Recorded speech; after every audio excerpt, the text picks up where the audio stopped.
Jamais sans la grâce, une dévotion matinale qui vous connecte à la pensée de Dieu et vous donne la provision du ciel au quotidien. Bonjour chers amis, chers internautes, nouvelle journée, nouvelle provision. Bienvenue dans cette dévotion de cette semaine, la toute première d'ailleurs. Précieux Jésus, je te rends grâce, je te bénis pour ton amour qui nous est garanti. Béni sois-tu Jésus. Oh, ce matin, viens remplir nos cœurs de cet amour afin que nous puissions t'aimer, afin que nous puissions nous aimer les uns les autres également. Amen. Alors, chers amis, chers internautes, c'est aujourd'hui et dans les jours à venir, j'aimerais nous amener à nous focaliser sur l'amour du Père. Nous avions vu jusque-là cet amour du Père en opposition avec l'amour du monde. Mais aujourd'hui, cette semaine, nous allons nous focaliser sur l'amour du Père, cet amour sacrificiel dont Dieu nous a aimés. Et pour étayer cette argumentation, je vous propose de lire avec moi dans 1 Jean chapitre 3, le premier verset.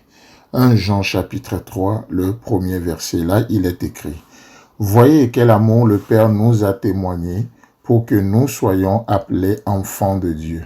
Et nous le sommes. Si le monde ne nous connaît pas, c'est qu'il ne l'a pas connu. » Amen.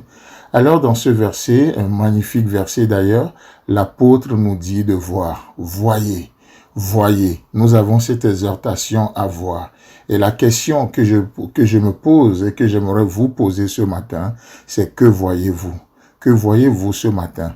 Malheureusement, certains vont voir que leurs échecs, alors qu'ils viennent à peine même de commencer la journée, ils vont vivre dans l'échec d'hier, ils pensent que aujourd'hui n'est que le prolongement d'hier. Ou d'autres vont voir juste leur réussite et ils vont se reposer sur leur acquis.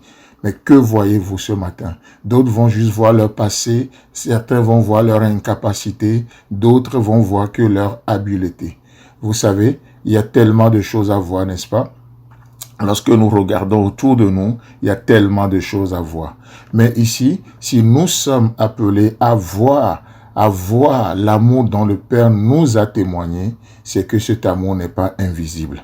Écoutez bien ça. Si vous et moi sommes appelés ce matin à voir, comme Jean le dit, voyez quel amour le Père nous a témoigné.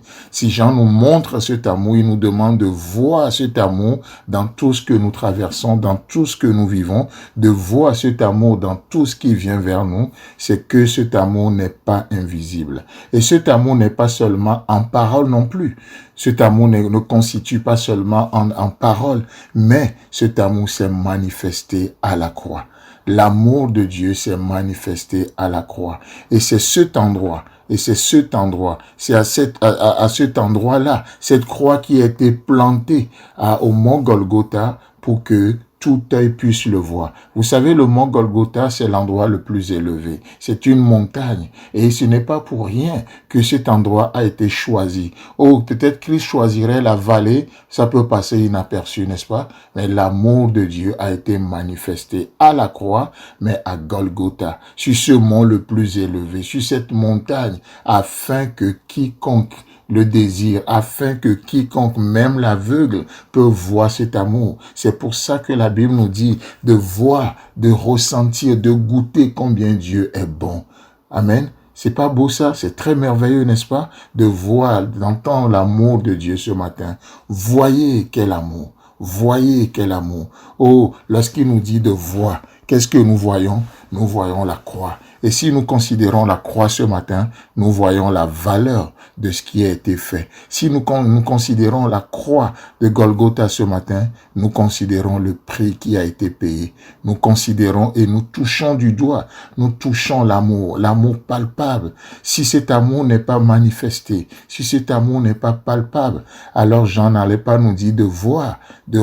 Quand il dit « voyez quel amour », c'est que nous pouvons le voir. Si la croix est la meilleure preuve d'amour du Père, laissez-moi vous dire que l'amour pour le Père passera certainement aussi par la croix. Je reprends. Si la croix est la meilleure preuve d'amour du Père pour nous, l'amour pour le Père passera certainement aussi par la croix. Et nous aurons le temps de revenir sur cette déclaration peut-être demain ou dans les jours à venir, de voir que l'amour du Père était passé par la croix. Et vous savez quoi? L'amour pour le Père passera aussi par la croix. Et la croix devient le centre. La croix devient, oui, le centre, le sommet de tout ce que nous vivons. Chers amis, chers internautes, que le Seigneur vous bénisse. Et si Christ tarde à venir, on se retrouve demain. Si vous avez aimé cette émission, parlez-en à vos amis. Parlez-leur du message de la grâce et de ce qu'il fait dans vos vies. Pour un sujet de prière, une question ou pour devenir partenaire, contactez-nous au 00229 94 75 80 20. Que Dieu vous bénisse et à la prochaine. En attendant, pensez avec Dieu.